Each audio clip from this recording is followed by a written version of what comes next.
Alô você aí de novo. Vamos falar agora um pouco sobre, novamente, essa cinemática vetorial, mais desse vídeo a respeito dos tipos de acelerações presentes nos diversos movimentos, seja movimento retilíneo uniforme, movimento uniforme ou até mesmo os movimentos circulares. Então, vamos aprender essa parte que é bem legal, bem tranquila. Essa parte primeira vai ser a teórica, depois a gente vai começar a parte na prática mesmo e a demonstração dessas acelerações de seus respectivos movimentos. Inclusive, a gente vai fazer até uma tabelinha mostrando, tipo, em tal movimento existe essa aceleração, não existe essa. Bom, a gente vai fazer essa tabelinha que é bem fácil para a gente memorizar com mais tranquilidade. Então vamos nessa? Olhando aqui, existimos essas duas primeiras acelerações, né? A tangencial e a centrípeta. Mas primeiro, bora começar com essa tangencial. Ela vai ter um nome diferente nessa parte aqui, tangencial, mas ela é a mesma que a gente está acostumado nos movimentos uniformemente variados, né? Ou seja, a diferença é esse nomezinho tangencial, que é bastante importante para a gente entender o movimento circular uniforme, porque justamente ela vai ser tangente à trajetória, essa aceleração ela vai ser tangente ao caminho, né? A trajetória percorrida pelaquela partícula, pelaquele corpo.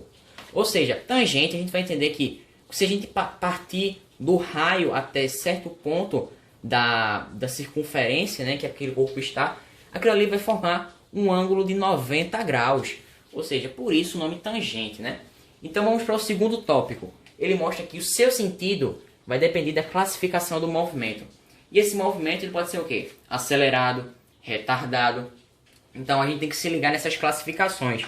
Porque o sentido da aceleração, ou seja, para a direita, para a esquerda, ela pode ser modificado, certo? Então vamos nessa.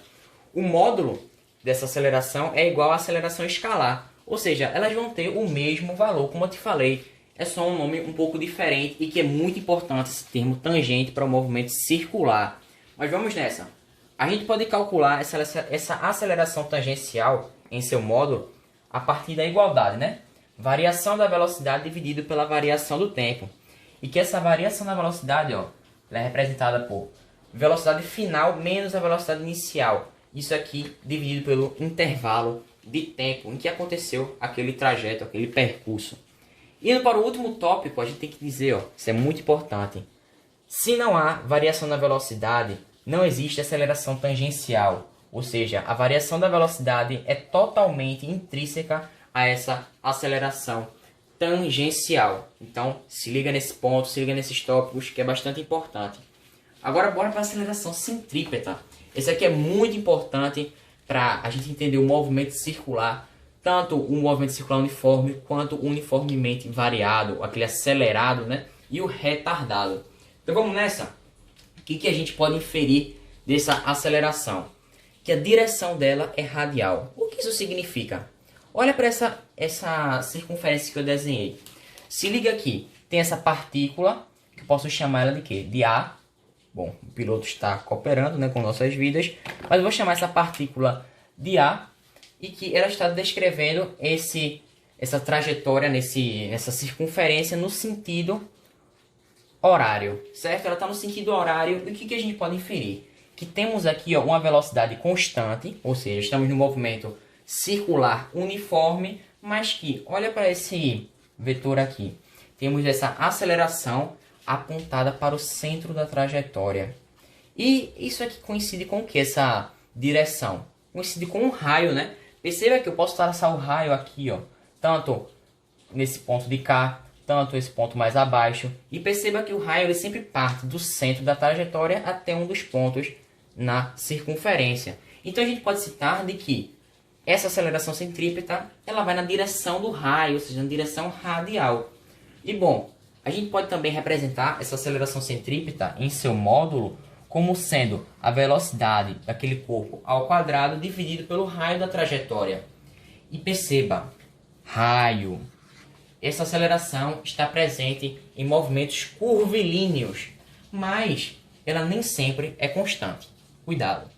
Total atenção, total cuidado, ênfase essa parte das elipses. Se liga que nesse tipo de movimento a velocidade não é constante. E se a velocidade não é constante, eu posso raciocinar que a aceleração centrípeta não vai ser constante.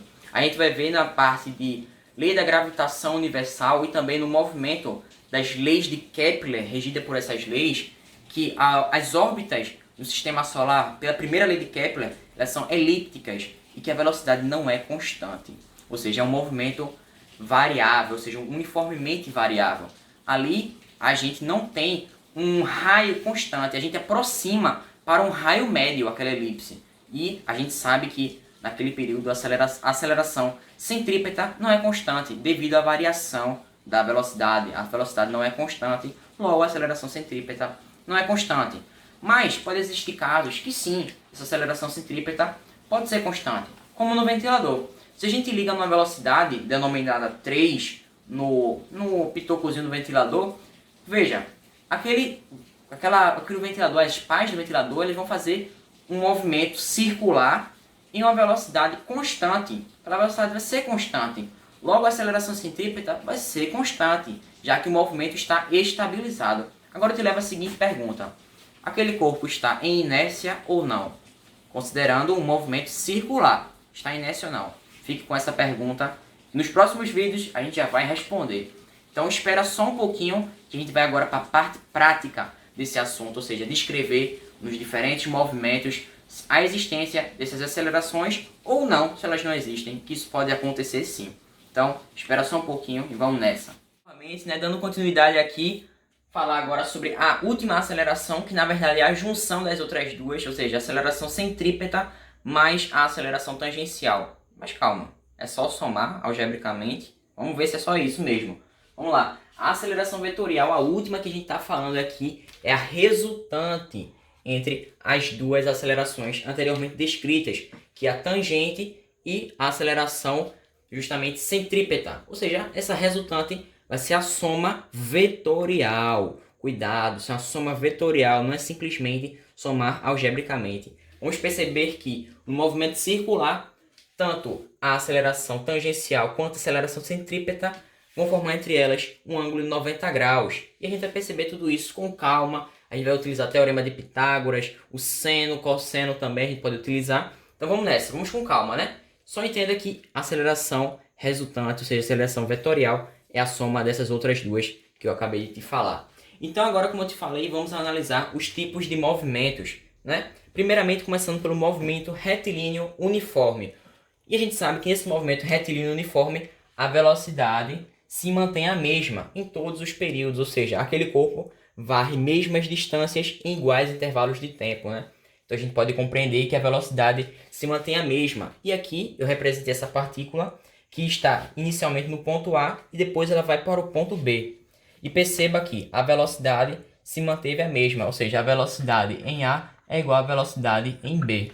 Logo, a gente percebe que não há presença de nenhuma aceleração. Ou seja, a gente pode dizer, nos próximos vídeos, daremos isso o princípio da inércia, né?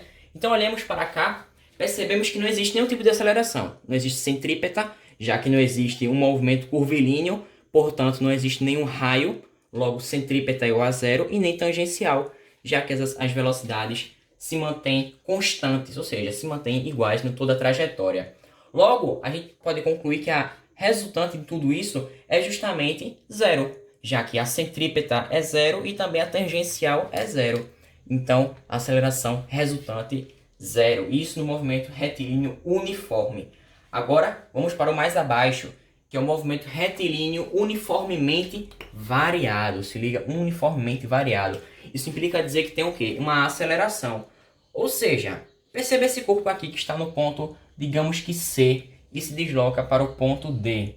Olha só que essa partícula tem. Inicialmente, ela possui uma velocidade inicial.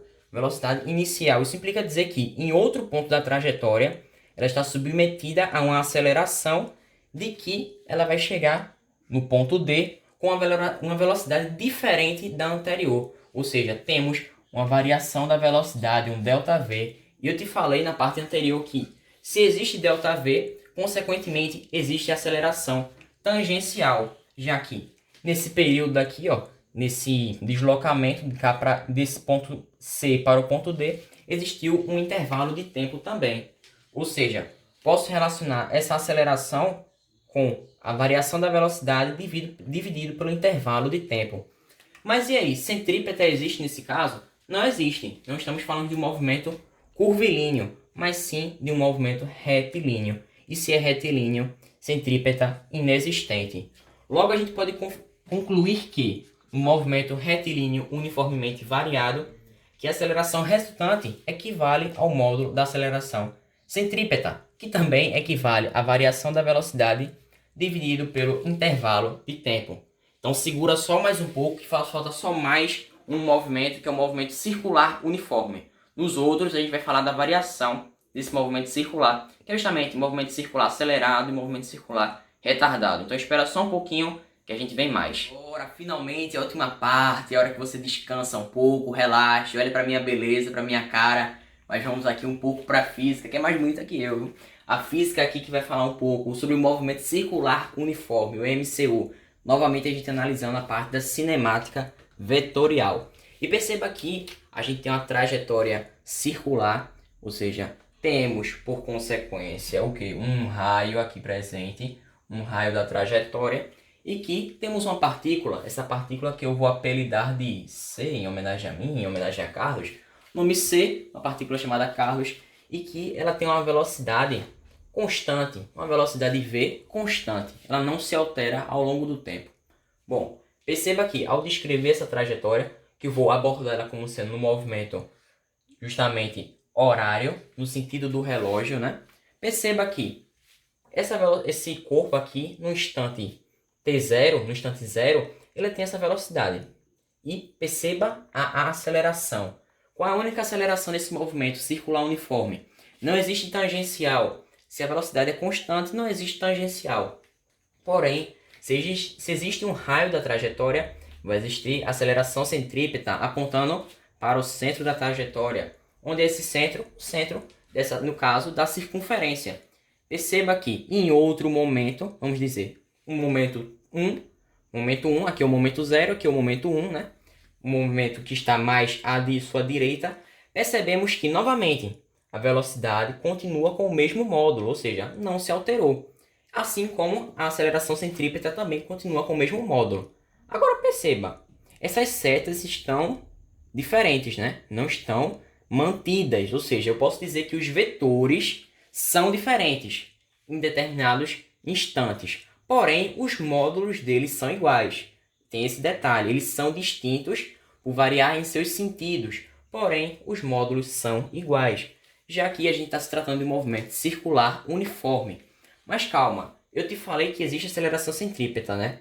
E que existe também a aceleração resultante, que é a aceleração vetorial. Então vamos lá. Aceleração tangencial, zero. Não existe aceleração tangencial, já que não existe variação na velocidade. A velocidade não variou, ficou constante, sem aceleração tangencial. Então vamos para a centrípeta, que é a única existente. Ou seja, centrípeta vai ser o quê? A velocidade inicial ao quadrado dividido pelo raio. Veja, se a velocidade não se altera em ponto nenhum em seu módulo, poxa, então a aceleração centrípeta também não vai se alterar. E também eu posso dizer, ó, o raio é contínuo. O raio da trajetória não se modifica. Então, centrípeta constante nesse tipo de movimento. E justamente é essa aceleração centrípeta que vai ser igual justamente à aceleração resultante. E que para a gente ficar um pouco feliz, um pouco mais calmo, nesse movimento ele é um pouco mais tranquilo, né? Nos outros movimentos a gente vai perceber que a gente vai poder aplicar seno, cosseno, já que vai se formar 90 graus, como eu falei na parte anterior, entre as acelerações centrípeta e tangencial. Mas a gente esquece isso porque esse movimento aqui é circular uniforme. Se é uniforme, não tem variação da velocidade. Então, eu fico por aqui. Então, peço que você descanse um pouco. Me espera no próximo vídeo que a gente vai falar agora sobre movimento circular propriamente dito, ou seja, suas variações e como essa cinemática vetorial vai ser aplicada. Então, espero que você tenha gostado. Fique com Deus. Espero numa próxima.